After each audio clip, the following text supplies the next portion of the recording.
That's their main job here, is to keep people and assets safe. So most organizations, when you send these requests into the security operations team, it's somebody that is supposed to be watching the video wall. It's somebody that's supposed to be tying alarms and events to the video that's there. And now all of a sudden, they get a list of people that they need to go and switch their focus, switch their screen, and then go and enter that information into the PACS, Physical Access Control System, which I lovingly like to call a blob of data managed by people, right? So they go ahead and they add the person's face, photo to the badge, right? They add a card number, they add access groups to that identity,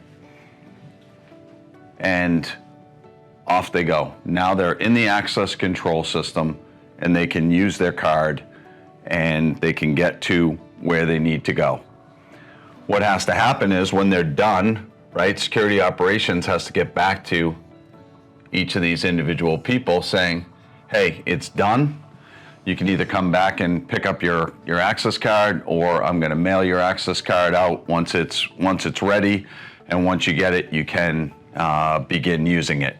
One of the first problems that presents is you're typically sending out an access card that's live, right? So you're putting a live access card that's not connected to, that's not in somebody's possession, in the mail to somebody, and hoping it gets to them so that they can use it. I would say it typically does get to them, and there's typically not a huge problem with that.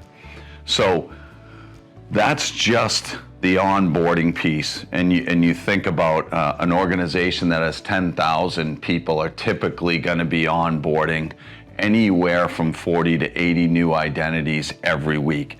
And these are just, we're talking just right now, employees, right? We still have people that are going to come temporarily into these locations, right? Contractors, vendors, visitors.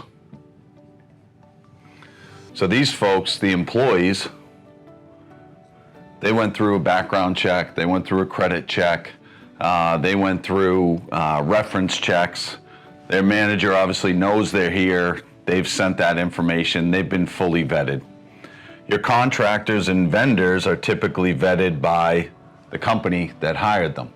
So you're trusting that they went through a diligence process that maybe meets your standard of diligence to hiring somebody, and that person is now being asked for an access card and a photo.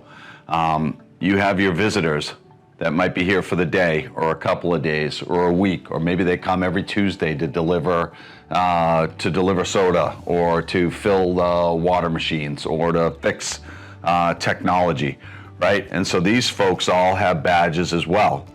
And this security operations team is just consistently being interrupted from protecting people and assets with doing manual data entry into the PACS over and over again.